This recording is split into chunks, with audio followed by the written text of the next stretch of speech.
4 ముఖ్యమైన సంఘటనలు జరిగాయంట. మొట్టమొదటిది, పరిశుద్ధాత్మ దేవుడు అగ్ని నాలుకల వలె మేడ మీద గదిలో ప్రార్థన చేస్తున్న అమ్మ మరియ తల్లి పైన, శిష్యుల పైన దిగి వచ్చారు. ఇది మొట్టమొదటిది. రెండవది, దేవుని యందు ప్రియులారా, అప్పటి వరకు భయకంపితులైన, భయముతో, బిడియముతో, ప్రాణభయముతో ఉన్నటువంటి ఆ శిష్యులు ఒక్కసారిగా బహిరంగముగా తలుపులు తెరుచుకొని ప్రజలందరి ముందు ప్రభువైన యేసుకు సాక్ష్యమిస్తున్నారు, ప్రసంగిస్తున్నారు. క్రీస్తు నామములో వారు బోధిస్తూ ఉన్నారు. దేవుని యందు ప్రియులారా, జరిగిన రెండవ గొప్ప సంఘటన.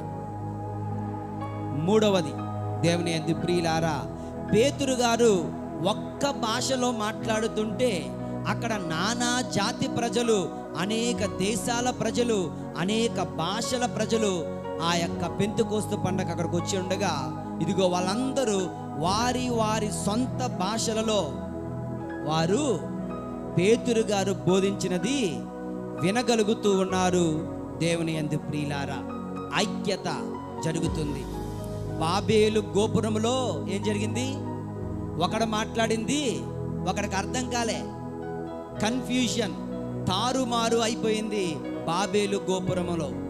కానీ ఇక్కడ ఐక్యత.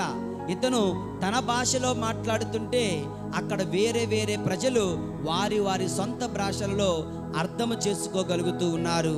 దేవుని యందు ప్రియులారా, ఇది మూడవది. ఇక నాలుగవది, దేవుని యందు ప్రియులారా, తొలినాటి క్రైస్తవులలో విశ్వాసములో వాళ్ళు బలపడడం, క్రీస్తుకు నిజమైన సాక్షులుగా వాళ్ళు నిలవడం, క్రీస్తు కొరకు ప్రాణాలు అర్పించడానికి కూడా వారు సిద్ధపడడం మనం చూస్తూ ఉన్నాం. దేవుని యందు ప్రియులారా, ఈ యొక్క పెంతెకోస్తు పండుగ రోజున జరిగినటువంటి ఈ యొక్క గొప్ప సంఘటనలు ఈ పెంతెకోస్తు పండుగ రోజున ఆ రోజు అక్కడ నెరవేరాయి. దేవుని యందు ప్రియమైన సహోదరి సహోదరులారా.